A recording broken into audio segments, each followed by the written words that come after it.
Your SPRS score is visible to the government right now. Every contracting officer evaluating your bid can see it. If that number was self-assessed, there is a strong chance it is wrong, and wrong in a specific direction. Too high. Not because you were dishonest, because the scoring model is more punishing than most contractors realize, and the most common mistakes inflate scores by 20, 30, even 50 points. This video explains exactly how the math works and where those points are slipping through. This is the CMMC Advisor. This video is for IT managers, security managers, compliance leads, and anyone responsible for calculating or defending SPRS score. SPRS, the Supplier Performance Risk System, is where your self-assessed NIST 800-171 score lives. That score is not just a compliance checkbox.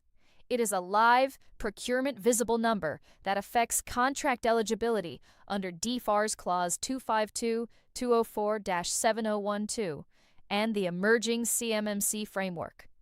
The question we are answering today: how is that score actually calculated, and why is the number most contractors are carrying likely inaccurate? Let's establish why this matters beyond the compliance checkbox.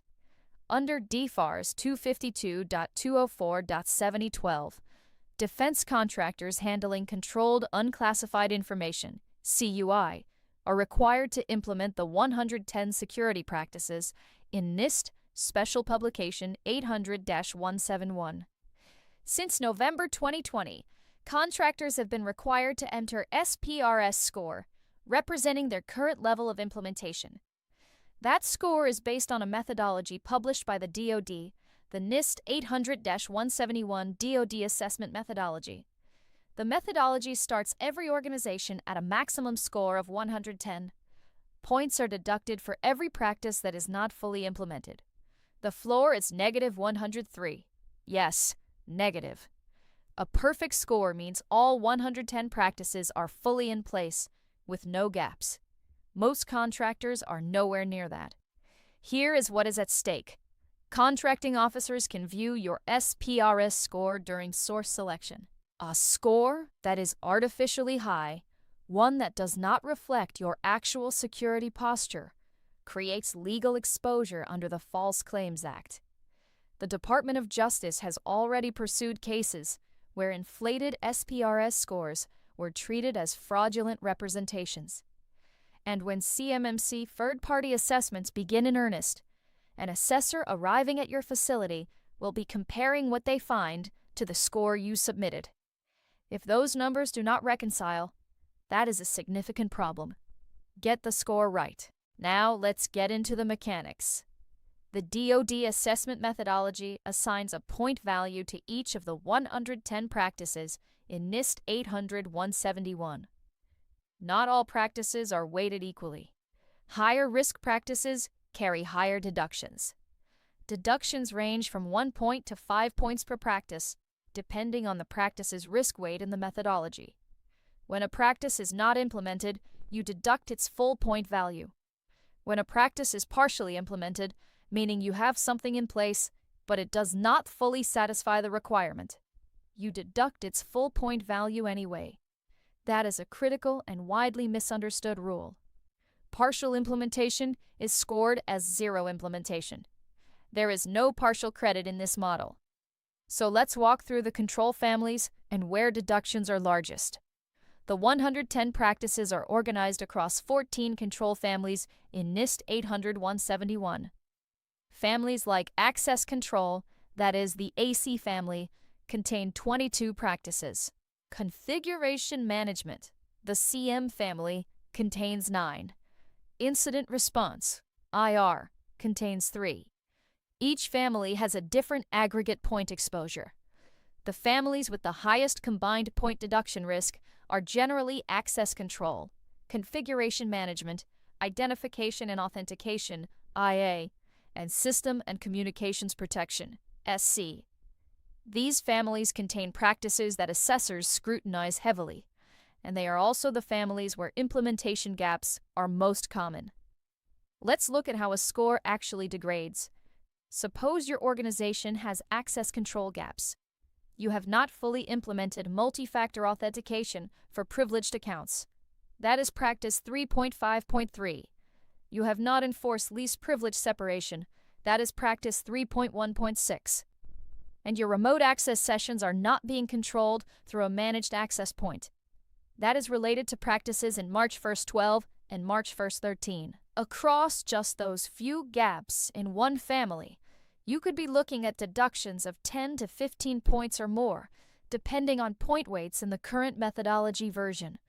Multiply that pattern across multiple families, which is typical, and a contractor who believes they have implemented most of the controls might actually have a score in the 40s or lower.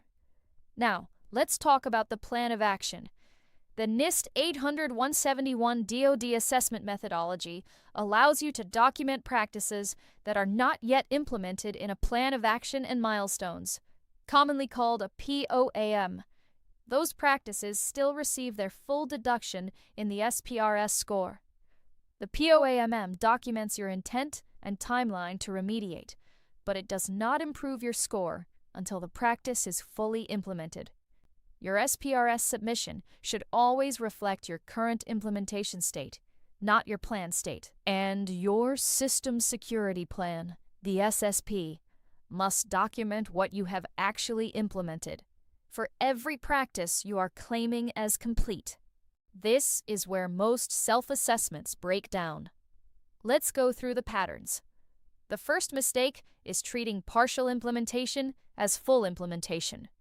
We covered this, but it cannot be overstated. If your MFA, multi-factor authentication, solution covers standard user accounts, but not privileged accounts, you do not get credit for 3.5.3. If your audit logging is configured on some systems, but not all systems that process CUI, you do not get credit for the relevant AU practices. The scope of the practice must be fully satisfied. The second mistake is assessing controls against the wrong scope. Your SPRS score applies to your CUI environment, the systems, people, and facilities in scope for NIST 800-171. Many contractors define that scope too broadly, creating unnecessary remediation burden, or too narrowly, excluding assets that actually process CUI. If your scope is wrong, your score is wrong, even if every control in the SSP is accurately documented. The third mistake is treating a compensating control as a satisfying control. You may have an additional layer of security that partially mitigates a gap, a firewall rule, an access restriction, a monitoring alert. That does not mean the underlying practice is met. The DoD Assessment Methodology is prescriptive about what satisfies each practice. A compensating control can be valuable context in your POAM, but it doesn't earn you the points. The fourth mistake is not using the current version of the assessment methodology. DoD has revised the methodology. If you scored against an older version and have not recalibrated, your point deductions may be calculated incorrectly. Always verify which version of the DoD assessment methodology you are working from. The fifth mistake, and this one is common among smaller contractors, is conflating NIST 871 with a general security framework or a vendor's compliance checklist. NIST 800-171 has specific practice language. Satisfying a vendor's checklist item does not automatically satisfy the NIST practice. You must trace your implementation evidence to the actual practice text and its assessment objectives. That traceability is exactly what an assessor will look for. Here are the steps to take if you want a defensible, accurate SPRS score. Step 1.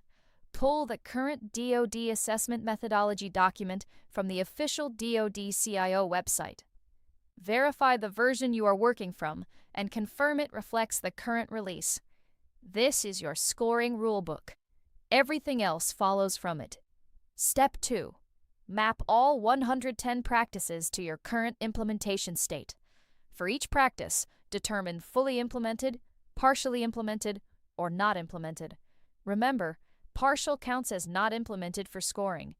Document your evidence for every practice you mark as fully implemented. Step 3. Validate your CUI scope before you score. Identify every system, user, and facility that touches CUI. Your scoring scope must match your actual operational environment. If your scope is off, your score is off. Step 4. Calculate your score using the official point deduction values. Start at 110. Apply the deductions for every practice that is not fully implemented. Do not estimate. Use the methodology's defined point weights. Step 5. Reconcile your score against your SSP. Every practice you claim is implemented in your SPRS submission must be documented in your SSP with sufficient detail to support that claim. If an assessor cannot find the evidence in your SSP, the practice is not considered implemented. Step 6. Submit your corrected score to SPRS and update your POA&M to reflect all open gaps with realistic remediation timelines. If your corrected score is lower than your current submission, that is uncomfortable. But submitting an inaccurate inflated score carries significantly greater legal and business risk than submitting an accurate lower one. Your SPRS score is not a formality. It is a procurement visible representation of your security posture, and it carries legal weight. The methodology is specific, the rules around partial credit are strict, and the most common errors all move in the same direction.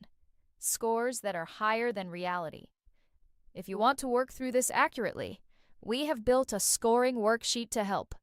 It maps all 110 NIST 871 practices to their point values, includes a running score calculator, and has a column for tracking your evidence gaps.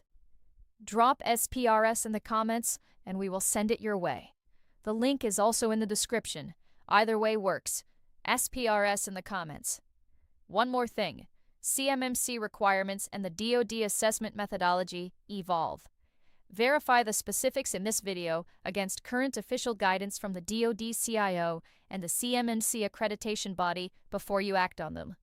Get your score right. Everything downstream depends on it.